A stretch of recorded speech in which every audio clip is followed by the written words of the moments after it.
Tonight's hearing from the January 6th committee expected to focus intensely on a minute-by-minute account of former President Trump's actions that day and inactions that day, with two Trump officials who resigned that day testifying. Congressional correspondent Rachel Scott is on Capitol Hill with the latest. Good morning, Rachel. George, good morning. The January 6th Select Committee says they will zero in on the 187 minutes that former President Donald Trump failed to act as the insurrection unfolded. This morning, the January 6th Select Committee is preparing to provide a minute-by-minute account of what Donald Trump was doing as his supporters stormed the Capitol. This is all about the president's dereliction of duty and the 187 minutes that he was in the White House while this beautiful building and the Temple of Democracy behind me was under attack. ABC News has learned the committee obtained outtakes from remarks Trump made following the insurrection.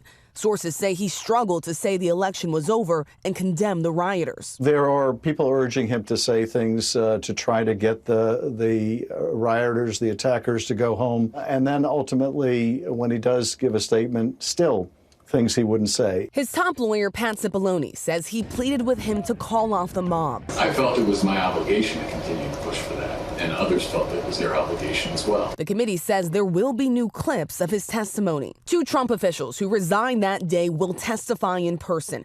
Former Deputy National Security Advisor Matthew Pottinger, who worked for Trump from the start of his administration, and former Deputy Press Secretary Sarah Matthews. Both have pointed to Trump's tweet criticizing his own vice president during the insurrection, saying he lacked courage. It felt like he was pouring gasoline on the fire by tweeting that. I read that tweet and made a decision at that moment to resign. Pence himself returned to Washington, applauded during a closed-door meeting with House Republicans for his actions on January 6th. What was the reception to Vice President Pence in there? Very positive. He was thanked in there for his courage on January 6th, and I think people embraced his message. Meanwhile, the spotlight on the Justice Department's investigation is growing. Attorney General Merrick Garland making it clear he will hold accountable every person who is criminally responsible. No person is above the law in this country. Nothing stops us. Even a former president. I don't know how to, maybe I'll say that again. No person is above the law in this country. The Attorney General says this investigation is the most important and wide-ranging that the department has ever conducted. So far, more than 850 people have been charged, George. Meantime, Rachel, it does appear there's bipartisan support for an Electoral Reform Act that would clarify Congress's role in overseeing elections, which could prevent something like January 6th from happening again.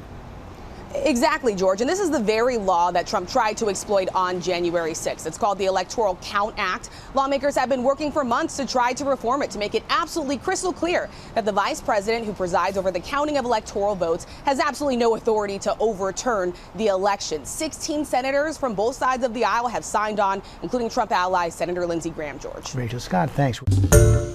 Hi, everyone. George Stephanopoulos here. Thanks for checking out the ABC News YouTube channel. If you'd like to get more videos, show highlights, and watch live event coverage, click on the right over here to subscribe to our channel. And don't forget to download the ABC News app for breaking news alerts. Thanks for watching.